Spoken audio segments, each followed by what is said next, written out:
Welcome back to Latte Hour. I take it most of you have heard about the storm that will be rolling in across much of the United States. Many areas are going to experience temperatures in the single digits, even in the double negative digits. And so, wanted to hop on here and see how your communities are handling work and school.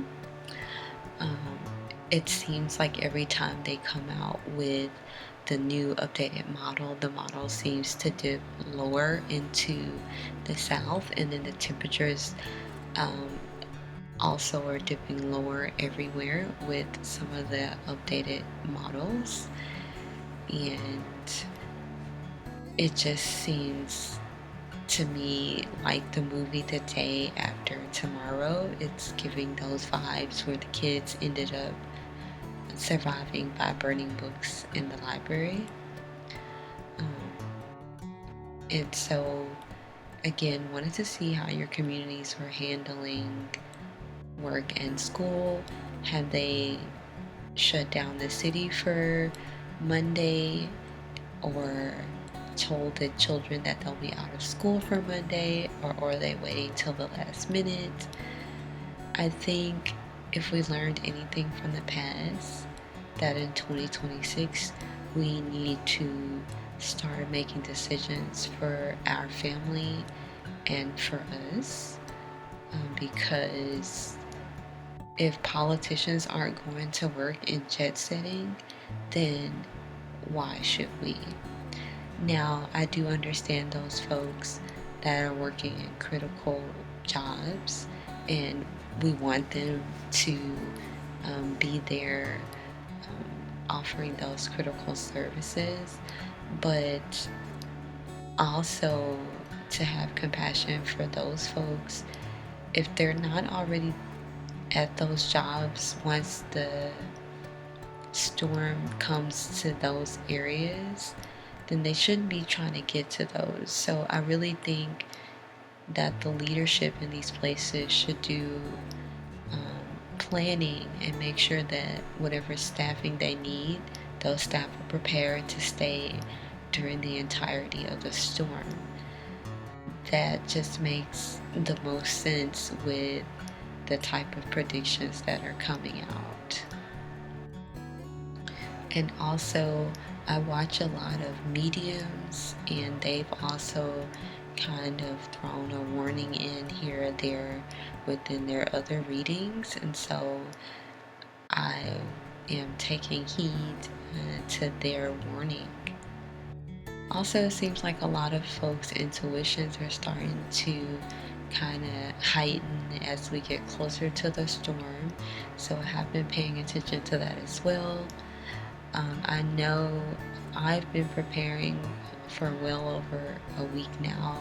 I watch Weatherman Plus, Ryan Hall Y'all, and Max Velocity, and between the three of them, they have mentioned this storm a little bit earlier than some of the local news channels.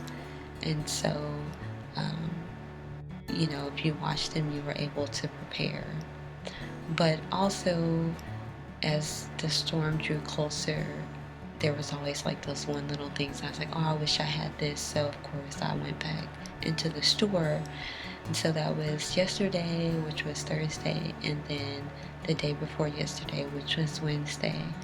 And I will say, even though I made it a point to go really early, the store was very, very eerily quiet. Normally during those early hours, you'll hear the stockers stocking the shelves, some of the managers talking in the grocery stores. It just seemed like these 2 days, it was just very eerily quiet. And so the first day, Wednesday, was of this week when I first noticed it, because I had already prepped, like I said, the week before. But of this week, I noticed the eerie quietness. And then on Thursday, I only needed like a couple more things and didn't really need it. Like it's going to be okay if I didn't have it. But I also wanted to check the temperature again, and sure enough, again, it was eerily quiet. So it does seem like this storm is shaping up to be the storm of the century, not just in the forecast, but just in the intuition and feeling around it before the storm hits. And so again, I would caution everyone to make sure that you're making the best decision for your family and for you, especially if it's not a critical structure or critical care uh, job, or what they called critical jobs during the